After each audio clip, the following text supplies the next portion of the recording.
Hey, what's up, everybody? Welcome to another episode of Around the Hub.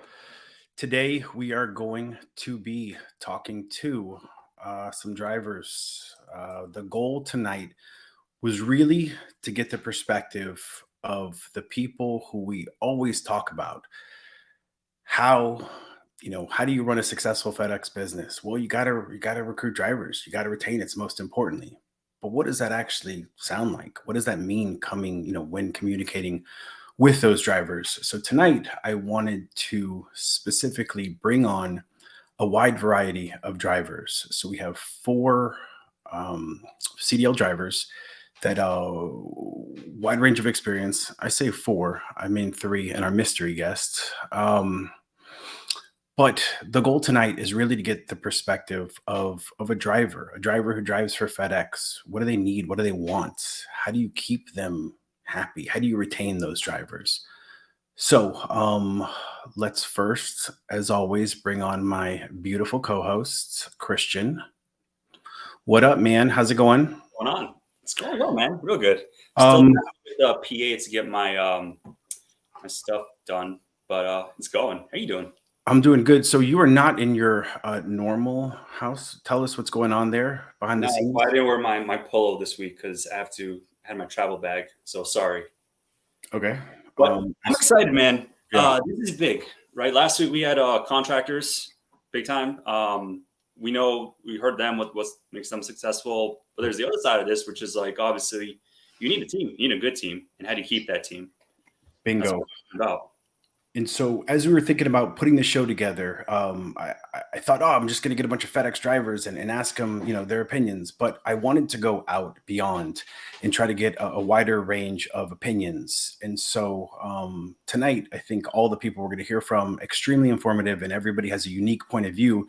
And the goal really is that anybody who is wanting to become a contractor, is a contractor, and maybe struggling to keep those drivers to get advice and opinions directly from those drivers that you want to have on your team and want to keep on your team. Most importantly, recruiting is important, but from my opinion and my experience, it's keeping those drivers. Like, how do you keep those guys on your team? How do you convince them to not go to those other companies and want to stick around with you? And I think everyone I'm extremely interested in, it's not just money related. There's a lot of factors that come into play. So I want to get into those. Can I ask you, so over your decade plus experience, has it changed what you see drivers wanting? That is a fantastic question. I wasn't prepared for, but I will say yes. And here's my thoughts. In the early days, the yesteryears of trucking, all of 2000 and teens, it seemed like drivers, they wanted that balance. You still wanted that home time, especially the FedEx driver.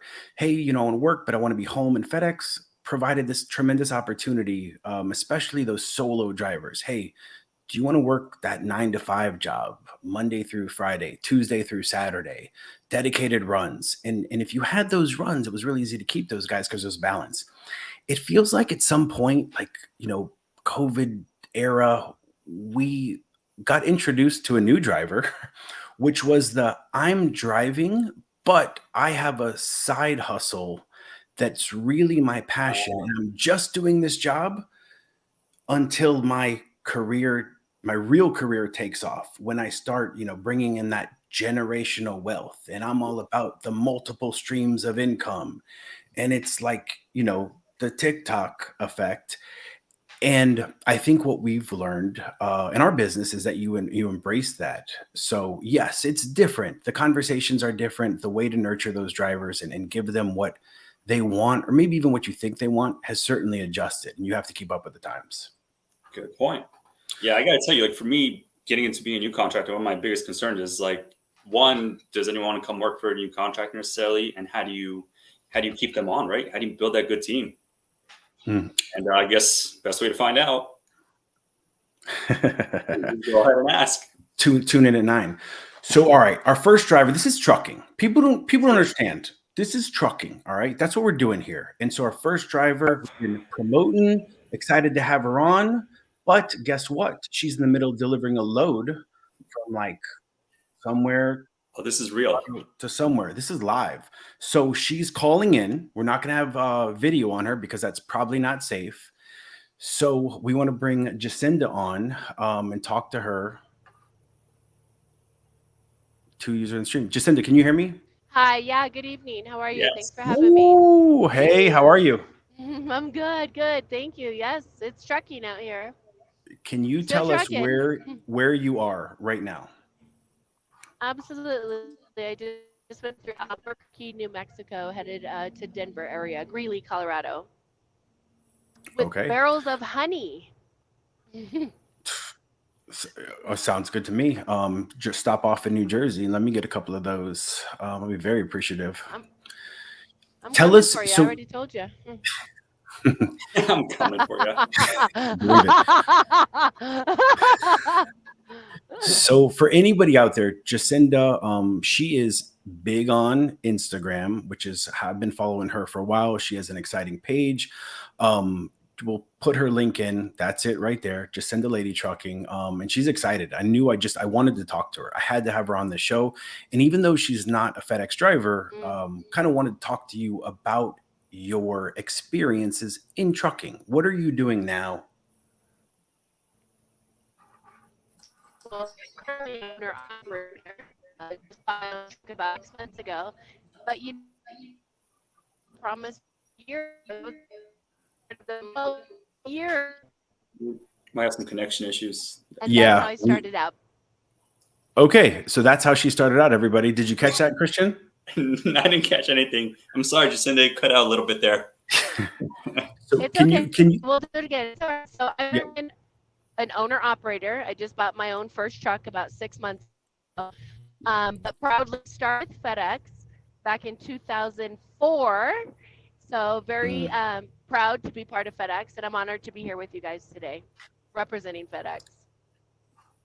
we are glad to have you. So you're an owner operator. Like you run for yourself. You are your own small business right now. Yes, that is correct. Just one truck so far, and out here running it like a chess game. And just how long have you been driving a truck? So I've been doing myself 8 years, and my beautiful backstory is I'm a third generation lady trucking. Parents, grandparents, truck. So it was already blood. I just started much later in life because I had kids and did that first. And good thing I did, because once I got in a truck, I didn't want to stay anywhere. Awesome.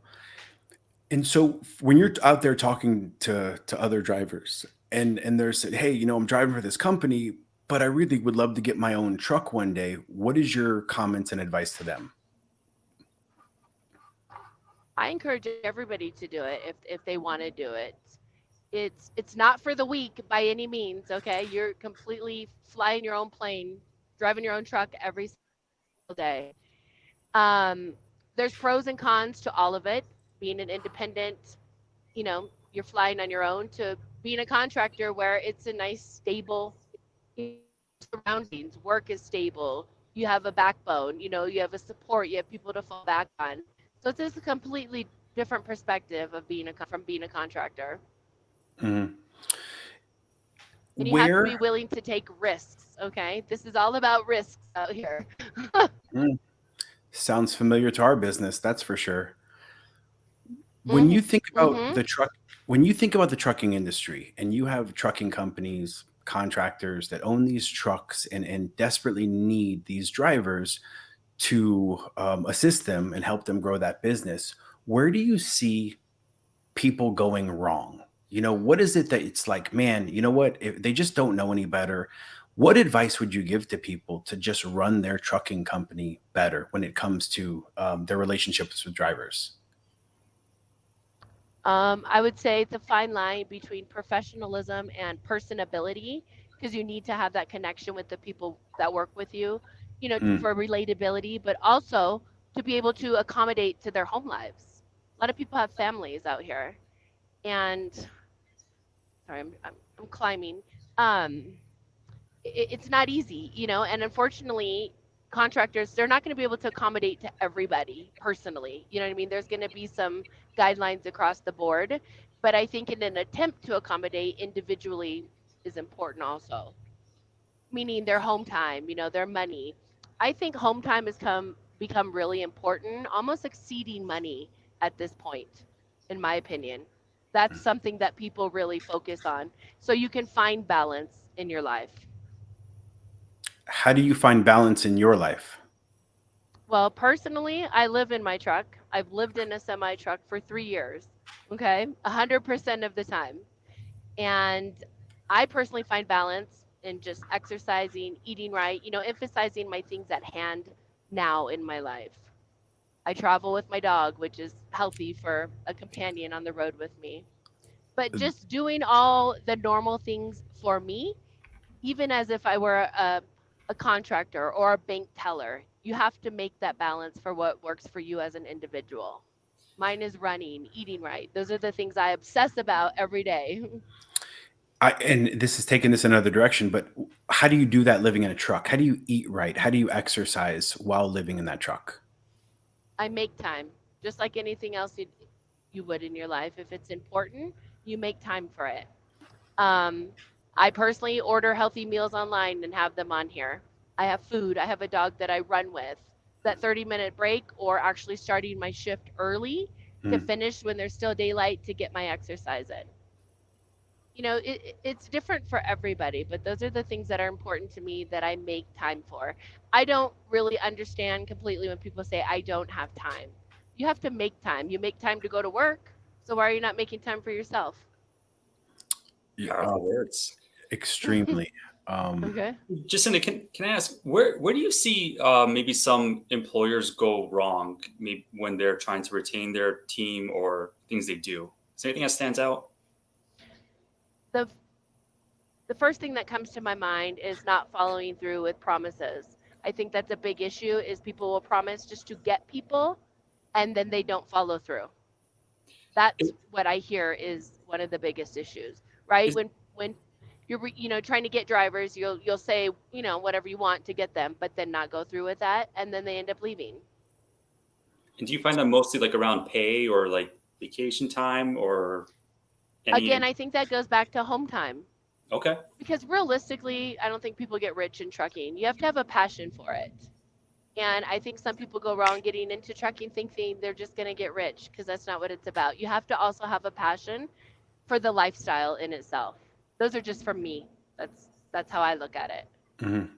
So in your view, it's like it makes sense for obviously open communication between driver, employer, and to kind of like just understand essentially who you're dealing with and understand their passions and just understand that they want their time to themselves as well. Correct. And being reasonable with what, you're willing to offer, to be able to follow through with that. Money comes and goes. Everybody wants to get rich, of course, but money comes and goes. If you can at least provide the availability of home time, work time, I think people will stay. I think that exceeds even money, in my opinion. What we say, what we try to convey to a contractor, especially the new ones, is there are so many great drivers out there that aren't the right drivers for you. And it's Hmm. because the job that you're offering isn't conducive to what their goals are. You have a wild team that you need running, available, 7 days a week, and they need to be home for church on Sunday and the kids' basketball game on Saturday night. And so those drivers, you may have a great feeling about them, but it's not going to work from the beginning. If somebody needs to be home every day, well, very quickly you can put them into the exact box when it comes to what job you need to have. And so from Hmm. you, I get that sense that, hey, in FedEx, you have runs, right? Like we don't go on a load board and have the ability to select where it is. It's at the whims of FedEx to a certain extent on the unassigned board, but then you have the dedicated runs. And so it sounds like knowing what your driver's needs and what their goals are is even more critical today than it has been in the past for this new crop of drivers. Correct. And I think that's something that your contractors, if they're looking for that, I think FedEx is a great place for that. Some people need and want that structure. You're right. They go out this day, they come back this day, and they can make their life around it. I think that's a great option for people who are looking for that. Absolutely. You're right. At least a time frame. Hey, you'll be gone 5 days. We can't give exact. Trucking happens, okay? So all we can do is tentatively provide these routes or lanes or things like that. Nothing's promised. And you have to have a mindset of being flexible just in case. Because if you make it to and from, you're winning. Okay? There's no promises. And that's something that people still need to keep in mind, even as a contracted driver. Shit happens every day, okay? We hope you get back on Friday. But there's no guarantee. That's something about driving. It's huge. You have to consider that you can be tentative, but you still need to be mindful and flexible just in case it doesn't work out that day. It's important.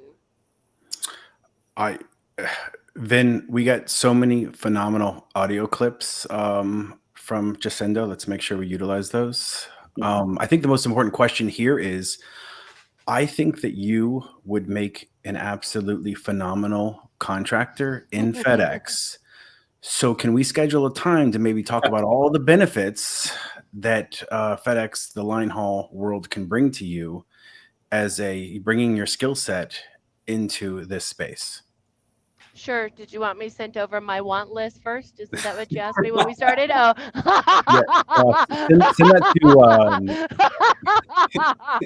Hold on.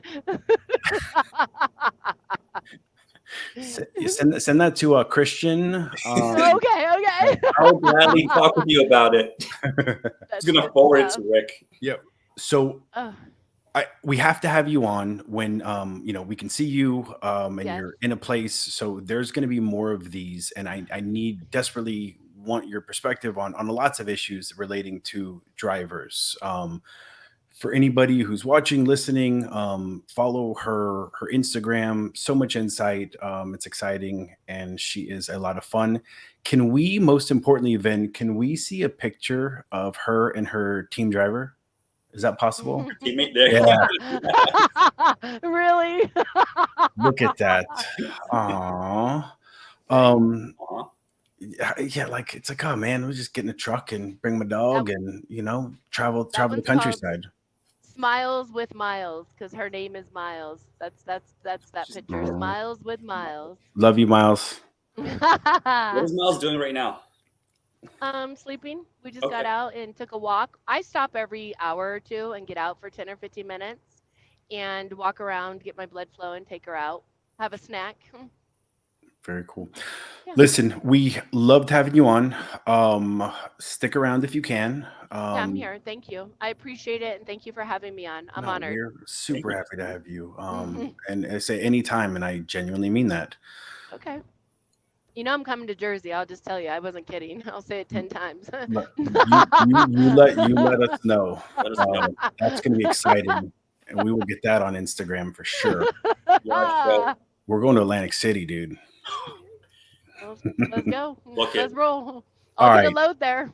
So from Jacinda, we are going to go on and let's talk to Robert now. let's do it. What up? Yeah. What's going on? What's the deal? What's up, bro? Hey, listen, it's got to be righteous. Everything has to be righteous. Everything. Yeah, everything is everything. Good call. We need What's up, Rick? sweaters. What's the deal, y'all? Yeah, God, yes. Yes. What Yeah, what where'd you get what that are we made? doing here? We need to do that. All right. So I got to tell this. Let me give Rob his intro, right? Yeah. I got into trucking 2014, and my partner did all the recruiting. I didn't know what to say to drivers. What the hell is a doubles? What's drop and hook mean? I don't know what that like what? I don't know. So I, kicked it around. I was like, all right, I got this. And then so we had Antonio, who I mention all the time. He knew Robert, and he's like, I think this guy would be good for the team. So like, all right. So I met Robert in New York City at a Panera for lunch one day. And it was my first. I don't know if you know this. You're the first person I ever recruited, right, in life. The first truck driver I recruited was Rob Sims in 2015, and he's been with us ever since, off and on at times.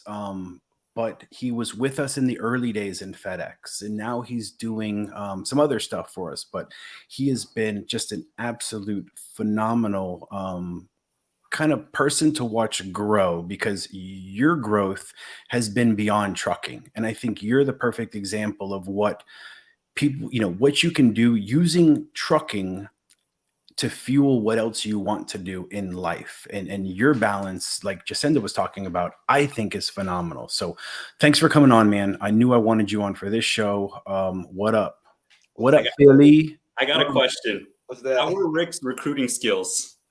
The recruiting school, it was pretty good. It was solid. Give it a solid 10. 10 or 10 and a half. Very solid. Wait, hold on, Vin. Can we show? We have a picture from the early days. Look at that! Come on now. Woo! Wow. Yeah. We also look the same. Look like pop. Little, put on a couple pounds here and there, whatever. Yeah. Robert, so all right, you've been with them since 2015. Right. What in the world have Rick and Darius done right to keep you on the team?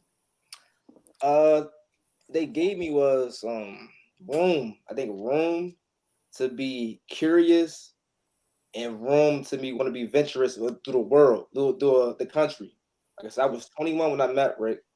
I probably drove trucks probably 6 months before meeting him and Darius, and they just gave me the ability just to roam the country. So it kept me on board, and we kept a good relationship, and it was good. It was good. It was genuine, and yeah, that's pretty much it. It was good. It was genuine. They just gave me room just to be me.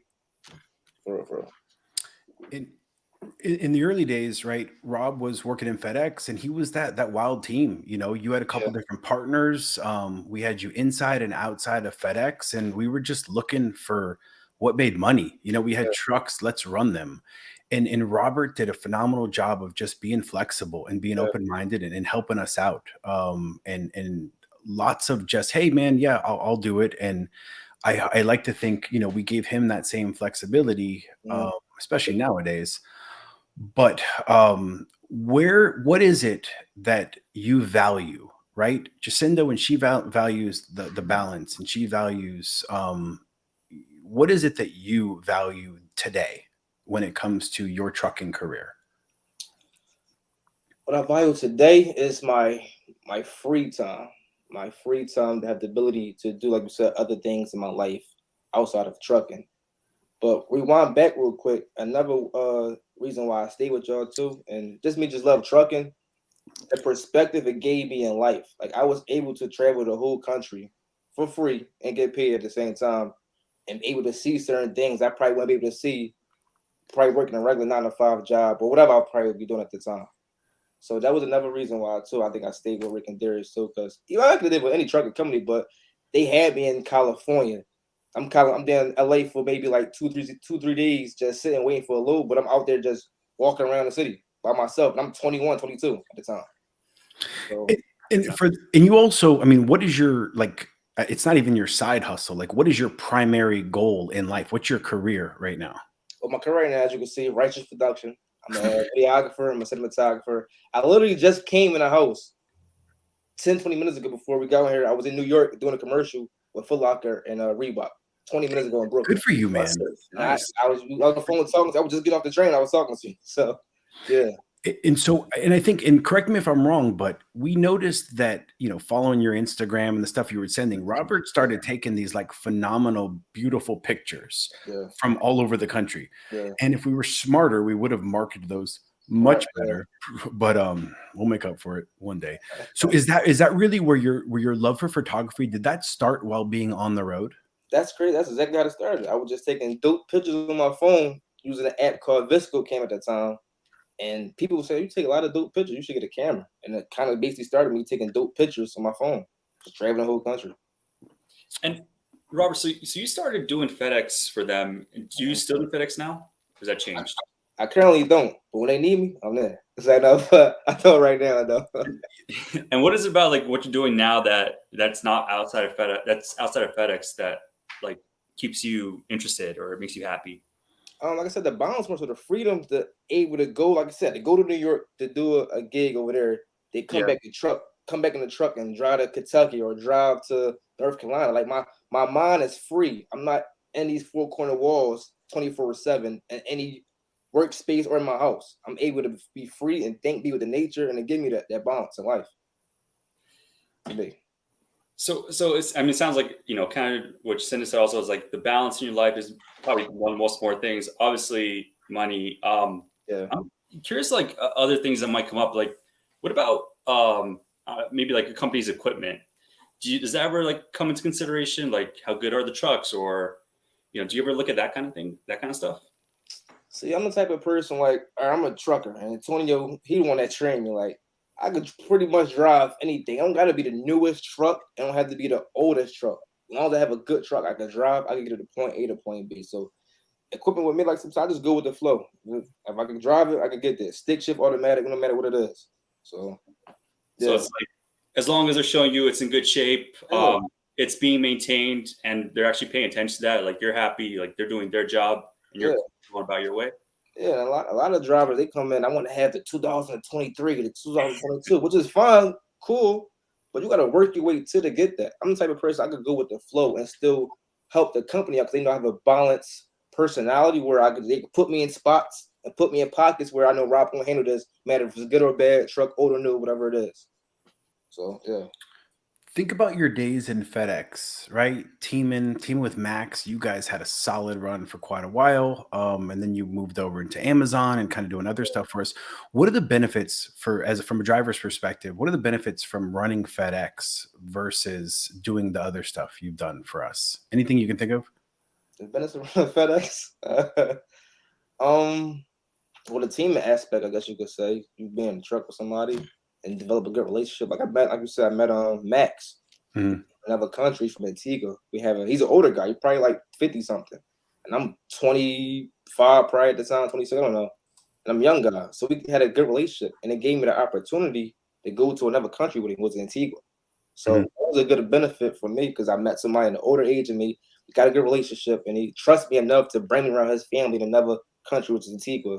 And I actually vlogged the whole thing on my camera. It's on YouTube right now. Go on YouTube channel, like 12,000 views. I vlogged my whole journey there, and people love it. So it was good. Very cool. Awesome, man. So for the contractors who are, just getting started, right? The Rick and Dariuses from many years ago Yeah. that just, know they need help and they know they need solid drivers and to keep them. What do you think is some of the most important things just in terms of keeping those drivers, I say happy, but Mhm. it's more just content, really? How to want to stay working for you. Well, despite the obvious question, the money part, that's despite that. I think more so building a relationship with these drivers. I understand what's their goals, what's their volume on life, and how to not get that to them, but cater to that and show them that you care to that. And that with that come a respect level between the driver and the owner operator of the company. And that's where you can find the balance of all right, I want to stay with this company right here. Because they treat me a little bit more respect and they understand my goals in life. They're trying to help me get to that point. So Yeah, that's good. Let's save that. Awesome, man. Listen, love having you on. We got to let you go because I know you got to load in the morning. So I want yeah, you to get up nice and early, get yourself some coffee, big stack of waffles, and carb up, and you get ready to go because we got to make some money. I got All you. right, man. All All right, right, thanks. fellas. Thanks talking to y'all. You too. right. Thank you. Solid. One of we have lots of, I say, success stories. We have just relationships with drivers that for all of the hundreds of people that have come through and decided that we weren't the right company for them, we have a good amount of just really solid success stories of people that have still stuck around. And Robert's always one of the ones that sticks in my mind as I feel like we can always get him what he wants. And so we know that Robert's going to leave. He's going to go away for a month at a time to go to Miami to shoot some, music video. Like, it's going to happen. But he also knows that he's welcome back. So we know that, hey, that truck might not move while we're getting another driver put in it. But when he comes back, he's going to be very solid. And it's better for us to have him, Robert, in our ecosystem. And there's times where he's not even on the schedule, but it's like, hey man, we need to recover a load real quick. Go take this, for us. And he's like, yeah, sure, I got you. So his attitude is just unmatched in terms of being able to utilize him for what we need in our trucking company.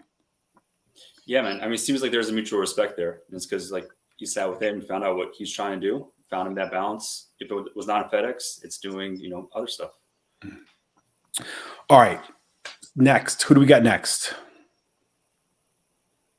Andy. It's Andy. Yeah, Andy next. he's coming on next. Andy. Whoa, what's happening, guys? Yes. Here we go. This is raw Real footage. world, somebody Real actually, world. I'm working while you guys are enjoying being at home. Andy, where are you? Where are you right now? Currently in Mississippi, headed to Fort Worth. And you're moving right now. Yeah, my co-driver, she's driving. That's awesome. Andy, man, welcome. Thanks for having us on. I knew I wanted you on to have that real FedEx perspective, right? What does a FedEx driver think about retention? And so thank you for being on. My theory has always been keep your equipment up, treat your drivers right, don't treat them as a number or as, you just don't know who your drivers are. Be it you're a contractor or a manager, get that, contact. Like, you don't have to be buddies, but, be there if they need you, and try to do the things you need to get done, if you need help with. And I've seen around here that don't happen a lot with some of these contractors. I hear it from other drivers that work with other contractors. Oh, we can't get our manager or our contractor to do anything, and bouncing around. And I keep hearing people say money. I'm sorry, 30 years in this industry, I was the guy to chase money for 5 years when I first started, and I about went broke. It's not about money. I'm sorry, yes, you got to make money, but chasing that big dollar, sometimes that don't work out right. And I've had guys come back and tell me, well, how did you know that? I've been doing it long enough to know. You said a lot of like pure gold there. Can we quickly? How long have you been driving for FedEx? I've been at FedEx for 7 years now, and I've been in the industry for 30 years. Okay. And so, have you been with the same contractor this whole time? This contractor I've been with, I started working for a guy. He retired. So, and the people I'm with now, they bought him out. So, yeah, I've only been basically with one contractor for 7 years. Oh, okay. That's big. That's huge. So my first boss, he got out of it. He retired. And the people that have the company now, that they bought him out and still been here. I started out as a dedicated driver at night, running local in Florida. Then I had a solo run to go to Nashville, and then now I'm on just one going to Fort Worth and back. Okay. So what has your company, like, what have they done right? They have the pay's right for me, and we have paid vacation. They offer insurance if you want it. I do have it. They pay a percentage, and I pay my part. And like I said, it's just basically that whole, they treat you as a person. They don't treat you like a number. I forget how many trucks we have, but they know just about every driver by name. It's not like, oh, hey, who are you? When they come around, and when they come around, our owners do come around at the lots, on Tuesdays, see how we're doing. They'll just pop up, hey, just come by to say hi, see what you guys are doing, and stuff like that. And we get a random text or see how everything's going. We get Might have changed cell towers.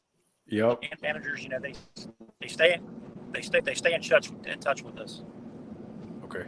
And the owners of that business, those contractors, are they local to you or are they remote? They're remote. Okay.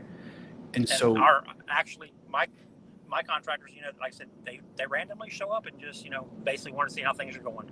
Come talk to the drivers, see how everything's going with us. Can I ask from your perspective, what's They like treat us right. what's a fair amount of communication that you feel is appropriate? You don't want to be overwhelmed with them coming by all the time, but what is it, like a check-in once a week? No, once a week, maybe once a month, or even every couple months. At least let us know we're here. I'm the type of driver, you're not going to hear from me unless you need to hear from me. If I call you in the middle of the night, you better be answering the phone because I got a problem, that I can't handle. If not, I'll wait till the morning and say, hey, this happened. I need you to take care. This is what's going on. But I'm not calling nobody in the middle of the night just because.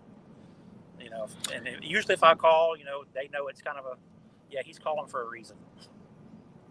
Andy, I talk to a lot Yes. of people interested in becoming contractors.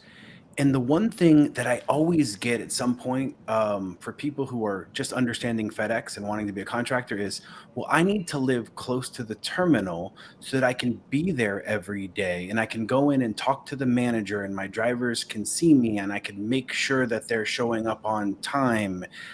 From a driver's perspective, tell me your thoughts on that. Can there be too much interaction? No, there can't be too much interaction. And our hub specs, especially, not my company, so to say, but I know there's a couple other contractors. They're always there on Tuesday, and what they're doing is, they're just checking over things, but they're not like nitpicking on the driver. They're just like checking their trucks out. Might talk to your driver. My manager shows up, every Tuesday to let it, just see what's going on. Talk to me, whatever, and he'll talk to the other drivers that are there. So it don't have to be every week, and they don't have to live right by the hub. If you think you have to live by the hub to satisfy your driver, that's, to me, go live where you want to live. If it's 2 or 3 hours away, so what? You take your Tuesday or Monday or whatever, and you go visit your drivers when you want to. That's where you've got to have a manager at your place that's going to be there every week. Now he'll need to leave close as your managers. As a FedEx driver, the one thing that we've always had a problem with in the hubs we operating in is our driver calling us up and saying, hey, I really like this company, but I got another guy at the yard trying to get me to go over to his company because he's offering this. And it's always more money, right? Talk to me about that from a driver's perspective. Somebody shows up and they're like, hey, man, you want to make some more money? Talk me through that. I have actually been contacted through Messenger and because of other contractors or managers, FedEx, over the road page that you've seen before, and start talking to me. And they're like, hey, I can offer you this. Okay, my questions go out to them right away. Are you a dedicated run? Do you keep up your equipment? I'm not asking for brand new equipment, but I don't want to get into something that's just junk and leave. Our company has experienced that. Drivers leave to go make that money. Well, guess what? They came back. I'm like, why are you back? Oh, well, the money was okay, but they didn't keep up their equipment. And that's, to me, that's a lot of it. If you keep your equipment up, it don't have to be brand new. It don't have to run 80 miles an hour. I mean, at FedEx we got to run 65, but a lot of guys can't live with that. Like I said, 30 years, I've seen it all. And just as a new contractor, and I know you have a few trucks, and I lost your name again over there. Christian? Yep. I heard you the other night say you have 3, right? Yeah, so I'm gonna have 3 runs. Okay, you don't have to have brand new trucks, but again, if you keep in contact with your drivers, and if a driver tells you, hey, this is wrong with the truck, get it fixed as soon as you can. To me, that's what would keep me somewhere, and that's what keeps me here. Being on a team truck, we get updated brand new trucks every 2 years because it's a team run and we rack up the miles pretty quick. So, but when something's going wrong with my truck, I make the call, let my manager know what's going on. My problem's solved. It's fixed. It may not get fixed that day, but it's going to get fixed. And Andy, can I just quickly ask you all these waffles out here? Yes. You guys are so good at that. I'm gonna do it. I have one more question, because one of the biggest things with FedEx is safety and how you run safely. How important is a safety program, and is there any, or what makes a good safety program? When you hire on your drivers, and even if they've been in the system and they work for other contractors, go over the safety stuff with them. It's like I wonder if you guys know, the little clips in the back of the trailers with cables. Have you seen the back of the little cable? We're losing you, man. We're catching every couple of words, which is good because I think he's quizzing me on something. Yeah, I know. Yeah, no, we lost you, man. Can't hear you. We lost you. No. Hey, put out there for a second. Can you hear me now? Yes. Hey, Rick. All right. Yes, sir. On the back of the trailers, there's a little cable back there that has a clip that you put the cable onto. Uh-huh. You know what I'm talking about? For the air? Hold on. Oh, To connect your brakes? no, on the trailer door. Uh-huh. No, it's on the trailer door. There's a little cable back there. That cable has to be clipped per DOT. Yeah. Okay, so it's locked, There's a little especially in red FedEx. cable hang. Yep, it has to be according to DOT. And just make sure your driver's not hooked up and do pre-trip inspections. I've learned a lot more about pre-trip inspections, and I've been doing it for 30 years. But I've done 2 truck driving championships in the state of Florida for 2 years now, and you learn a lot there too. Very awesome. Very nice. Awesome. Yeah, Andy, man, we thank you for having coming on with us. Right? It's Andy, thank you. We want to hear more.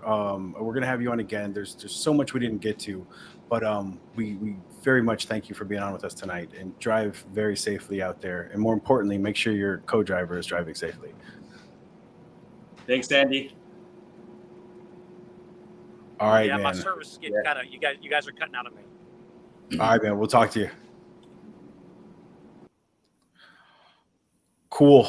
Very cool. So it's one of those things, right? So you as a contractor, he's been with them for 7 years, and hey, the money's got to be right, but you don't have to pay these astronomical figures. And I think that's where contractors sometimes go wrong in thinking, I got to offer more than the higher rate, and I got to keep pushing up the rate of my area, and we just never get to that point where payroll reaches this like homeostasis level, which is always increasing, which everyone I think I've spoken to, like, that's not something that you got to pay well, but it's what else, what else are you doing as a contractor, as a business owner?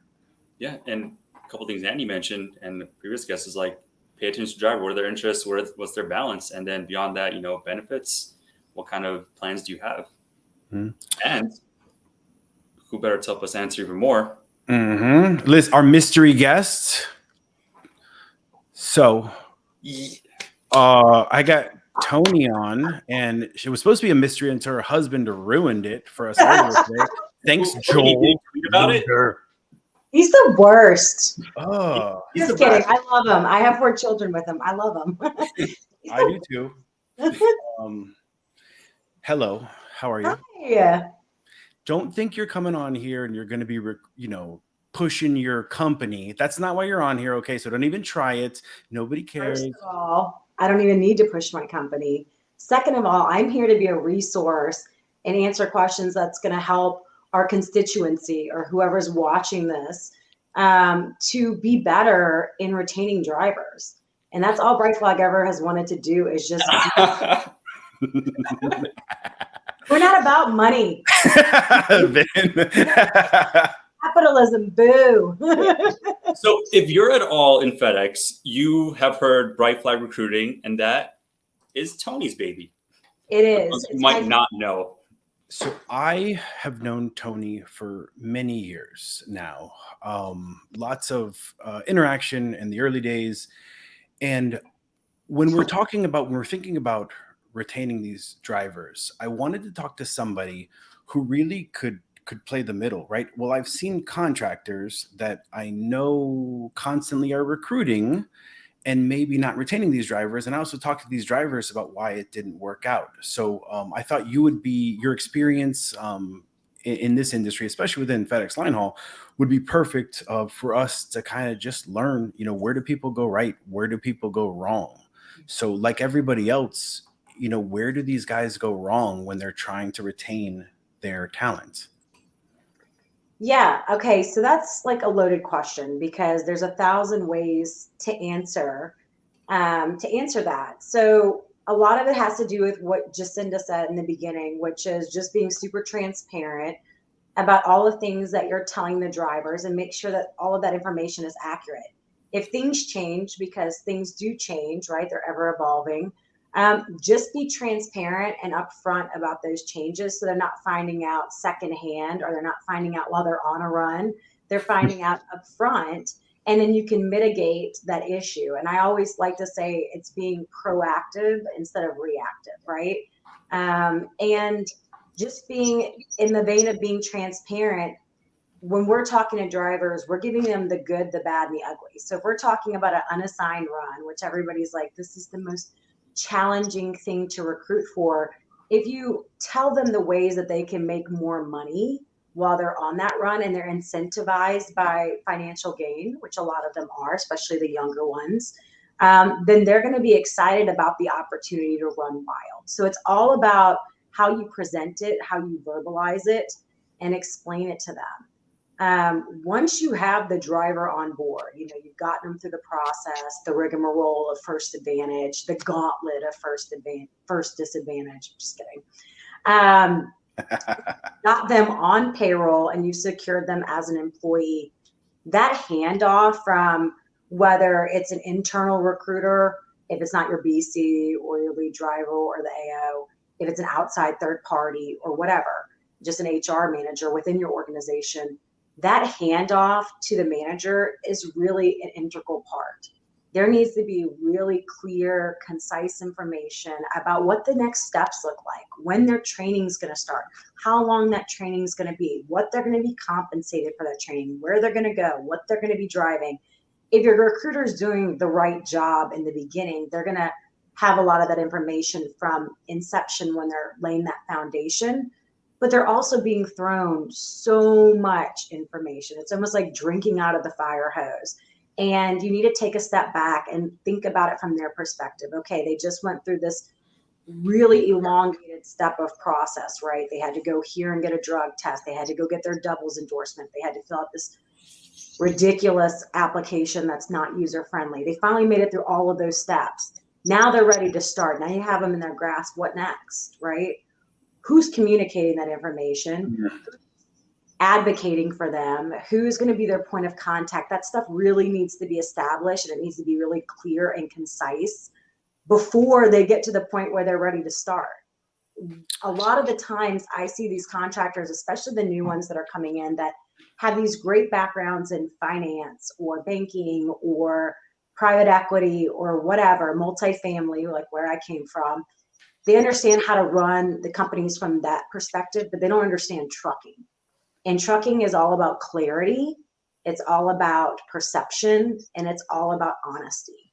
And so they need to have that foundation kind of created and that step of process of what's next laid out before them for day one and day two and day three, and really know that they have somebody there as that point of contact if things go awry, if something's wrong with the pre-trip inspection, or if something's wrong with the load, or something's wrong with the detention, like while they're waiting for something to happen, or their truck breaks down. They need to know that they get a lifeline, a phone a friend.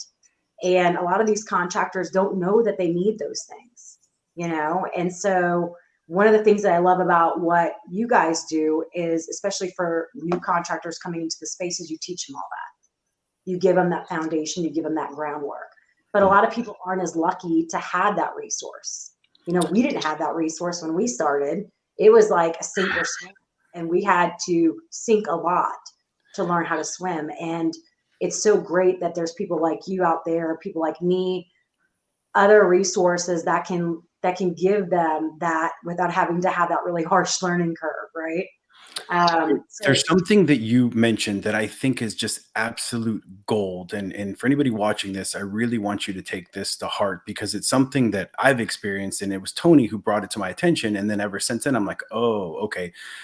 You use recruiters, and obviously Bright Flag is phenomenal, and there's very good recruiters, and you might have some of your own, but that recruiting process, think through it, right? You have to, make that call, you talk to that driver, you pump them up. That conversation may last an hour, 2 hours, and it might go on for several days.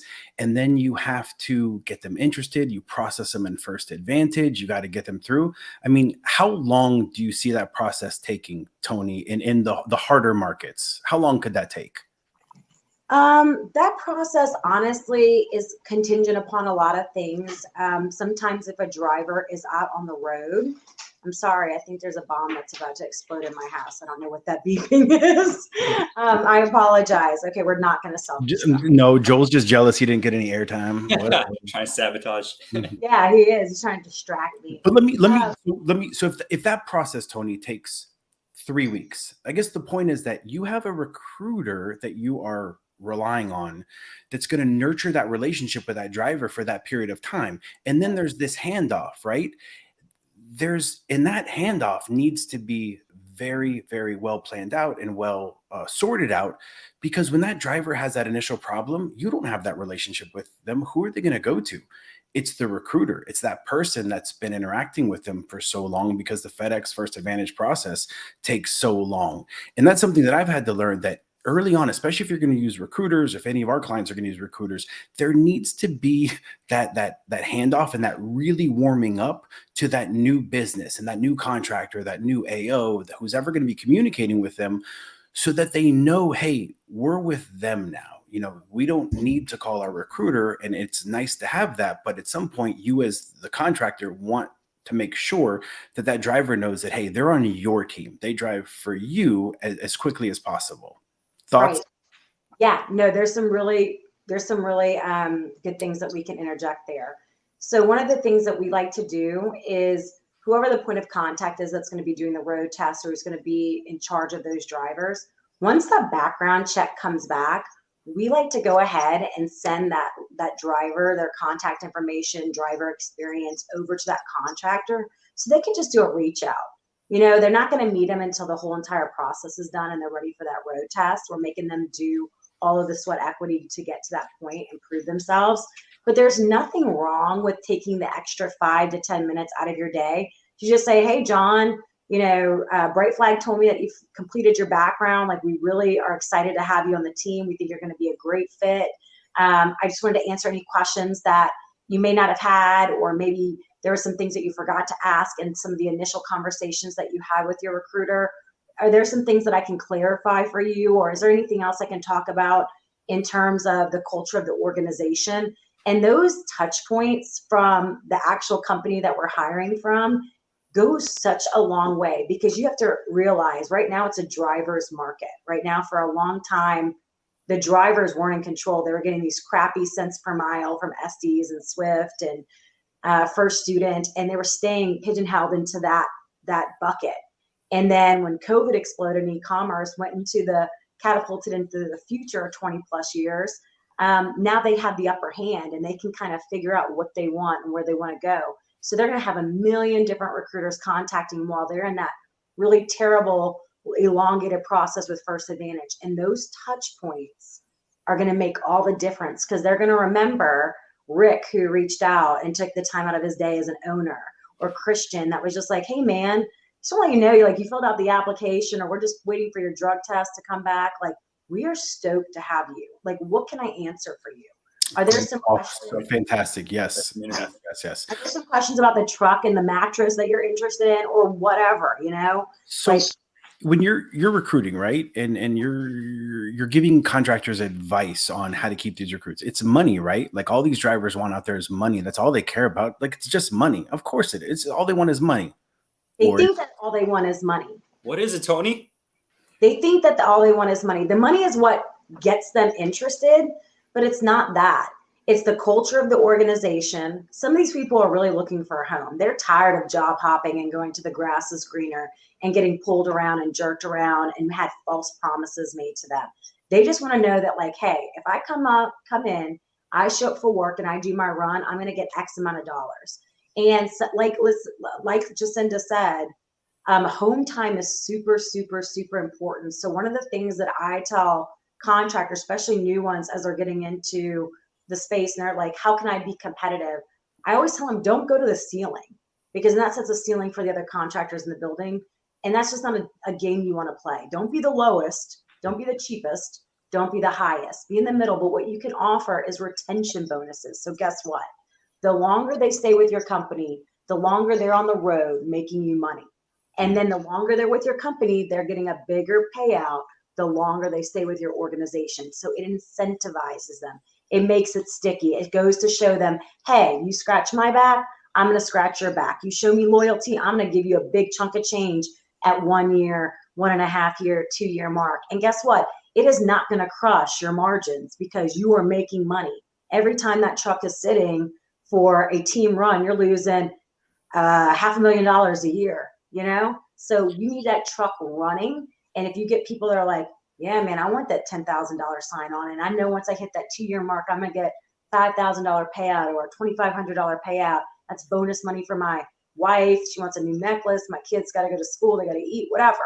You know, that is what holds them, and really good benefits for not just them, but their family.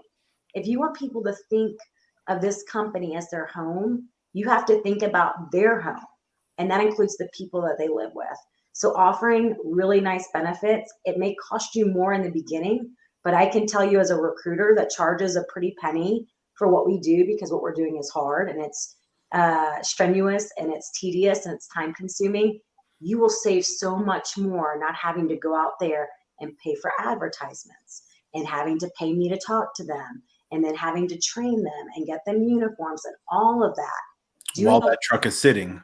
Yeah, while that truck is sitting, you're going a little bit extra for them, and then they stay, and it makes it sticky. You're imprinting on them. You're showing them they're valued and they matter. And Tony, so you mentioned like retention bonus important, benefits. Is there anything else that we should be considering in terms of PTO. benefits, bonuses? PTO. PTO, that's one of the things that I ask drivers. And here's the interesting thing about what we do is, if somebody's not interested in a job, we still put them in our database and we put notes like what they're looking for. And so we've been able to compile that data because we have over 500,000 drivers in our database now. So we can look at the KPIs, we can look at all of the data points and go, okay, these drivers want this. These drivers stayed the longest with these benefits. And PTO is one of those things that they really want. You know, they're out there running and gunning and they get tired, they get burned out. If you have that extra time for them at home to be able to go take that vacation with their family or go to their kids' little league tournaments or something like that, it gives them that refresh and that reset that they need to be able to come back out and run and gunning for you again. We had a comment, and I just think extremely relevant for contractors, especially when you're bringing on somebody new. A lot of times you have somebody that is FedEx approved, right? And they fall in your lap. And let's pretend like you didn't just recruit somebody else's driver, that it just legit happened, whatever. Someone's like, hey, I'm not working for anybody right now, but I happen to be approved in FedEx. So have that conversation, recruit them, have that same drawn out conversation, get everything figured out. But the first thing you do is you road test them, right? You make sure that they are going to be safe drivers, and that the reason that they didn't work for somebody else wasn't because they weren't a decent driver, because that does happen. Drivers will bounce around. So it's important. I think that's just something, a little tidbit that you just pick up as you go along. Desperate for drivers. Oh my God, I got a team that's ready to drive in my truck. What? Well, why was that so easy? What made that process so simple for you? Is it too good to be true? Yes, that is a really good point. We like to call them frequent flyers. And in our database, we put notes on everything. We're like copious note takers, which is funny because I couldn't do that in college, but now somehow I do it in my organization. So whatever, tomato. But one of the things that's really important is to find out how long they were with their last contractor, if they were with one, who it was, where it was, what they were doing, and why they left. Some people are trying to make lateral moves because or not lateral, but they're trying to make moves because they want to, they want insurance, and maybe that contractor doesn't offer insurance, okay? Or they want a dedicated run and they're in undedicated, or maybe they're OTR and they want a solo, or maybe they're solo AM and they want solo PM, or vice versa, right? So sometimes it's things that they just want that's better for their lifestyle, and they're going to leave that guy anyway.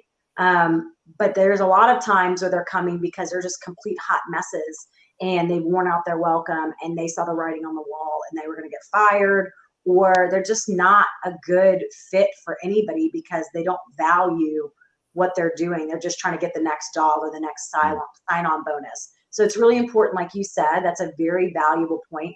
Not only do your due diligence with the road test, but we as Bright Flag will call the previous contractor and go, what happened with this guy? And if they say, hey man, they're a great team, but they're relocating, or they're a great team, or they're a great guy, but all we had was a smoker and we can't find anybody else, and so they need to be with somebody that's not a smoker.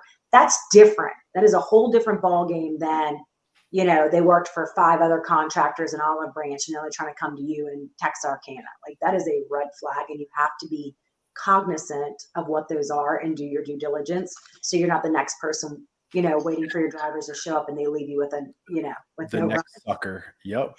So Tony, I could talk, like, there's 15 other questions I have on the top of my head. I'm sure we would love to have you on again. I think this insight is extremely valuable as, hey, I'm not a contractor and I'm not a driver, but you can speak to that middle ground, that relationship and that communication. So we'd love to have you on.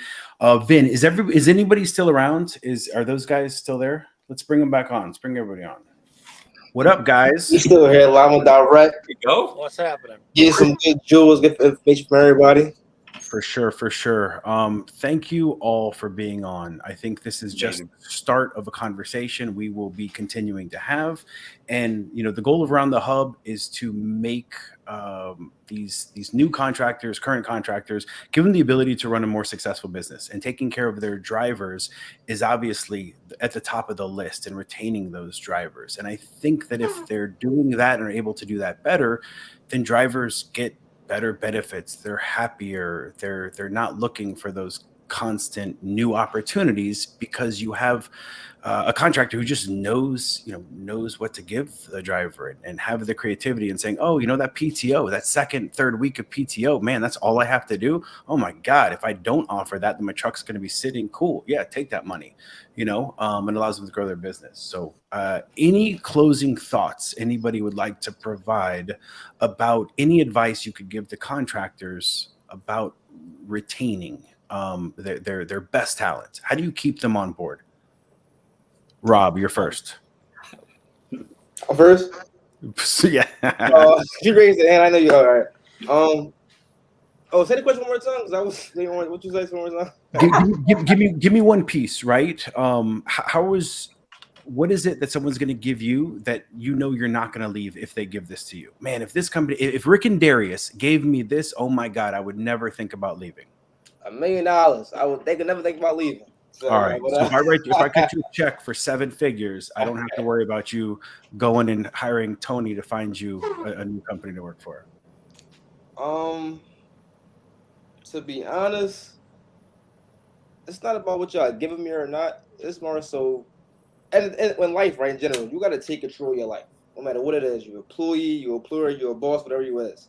So I really put it all on me at the end of the day. I'm not expecting anything from anybody to give me anything. I have to take control of my life and find out what's best for me in my life, despite what you give me or not. So to be honest, I think as human beings, we got to understand that no matter what you're doing, for real, take control of your life. So I can't. That's my perspective of it. Oh yeah. Andy, any thoughts? The home time, Okay. the money. Well, vacation pay be great. That will attract a lot of drivers, I think. And oh my God, Tony, you're spot on with everything you said. Not sure if you drove a truck or not, but you're spot on. No, but I just love truck drivers, man. They're my people. I'm from Louisiana, okay? So we are blue collared, salt of the earth people down there, and truck drivers are just my people. I love them so much better than C-level executives any day. We're sitting in traffic right now at the Mississippi River in Louisiana here on 20. So yeah, I'm right fixing to go through your state. Go get a king cake. So, It's Mardi Gras season. oh, yeah. So Tony, Tony, hi Tony, hi Hi. Tony. If I'm thinking about what Andy just gave me, right? I have a team, right? I get them home, and maybe that's not pushing that last run. Maybe I'm saying, hey, you know what? Let somebody else take this load. Go ahead, guys. Get off a little, take a longer weekend if it's possible. Offering them, hey, you know what? We do 1 week. Let's do 2 weeks. Hell, you've been here for a year or two. Let's do 3 weeks of PTO. For me, I'm thinking about that and how that's potentially going to prevent my truck from sitting for periods of time, and looking at the financial trade-off, because it always boils down to, hey, can I afford this? Are my margins, how much are my margins going to suffer if I implement this to make my driver's life better? Does that make sense? I mean, is that a way that I should be looking at this? Give them more so that I don't have to worry about them leaving? And what's the trade-off? Where's the happy medium there?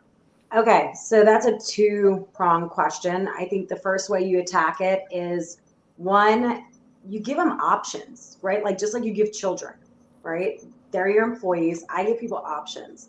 You can eat your dinner or you can go to bed, right? That's your option. You can run more and make more money if money is an issue for you, especially during the holiday time, or you cannot run that extra run and have that time with your family. It's really up to you, your decision. Yes, you have to make sure if it makes financial sense for you, right? But if you lose a team because they're just burnt out and you can salvage them with an extra week, like figure it out, because the money that you're going to save in recruiting drivers and ad spend and training, it doesn't even come close. It really doesn't. I mean, you're talking about people charging $10,000 a pop for drivers right now, $3,000 to $10,000 a month in advertising spend. It's ridiculous right now. But I think there's one thing that we didn't touch on, and that is I guess I did, but communication and having those relationships with your drivers. When you have that open line of communication, right, and those drivers feel comfortable, just like the guy that was on earlier that said he wants $1 million and he's going to do what's best for him. If he feels seen and heard, he's going to come to you with those issues. And if you're doing like check-ins with them to understand if like they're doing well, if they're happy, if there's anything that they need to speak about that is troubling them or that they want or that they need or dislike, and you're giving them that. Ooh. whoa. Yeah, you're right there. You're right there. Oh no, Tony. Yeah. Oh, Yeah. I blame Joel. Right, Moment. unplug the internet, I bet. Yeah, start with BP. Jelly. She was about to drop a banger, and he's like, oh, I no. went to go make waffles. All right, we're over as always. That's what we do. Waffles. Everybody on YouTube, everybody on Facebook, are we on Rumble? Wherever we are, it's greatly appreciated. Thank you for spending this hour with us. Hopefully, we provided some value. How do you keep these drivers around? That's the goal. This isn't the end of the conversation. This is just the beginning. In the weeks to come, we're going to have a lot more conversations from the driver's perspective, because I feel, just thinking about my experience, is that a lot of times we just miss the mark, and it's that lack of communication and understanding that, hey, this is all you needed. Like, to keep this driver in this position and happy, you just needed to know this one thing. And we want to continue with that dialogue with these drivers to ensure that we know what they want. And if we can give it to them, hell, give it to them. It's much better than keeping that truck sitting for a week or two because you have to reprocess somebody else because you couldn't keep that driver happy. So everybody, Christian, Rob, Andy, can we go back to the whole screen? I'm looking at my face. I'm like, I want to see everybody. All right. Thank you guys, man. There's Tony. There's Tony. Is it all Joel's fault? Yes or no? He did hand plug the Ethernet cable. I'm Shady. just kidding. And a very special thank you when you watch this, Jacinda. We love you.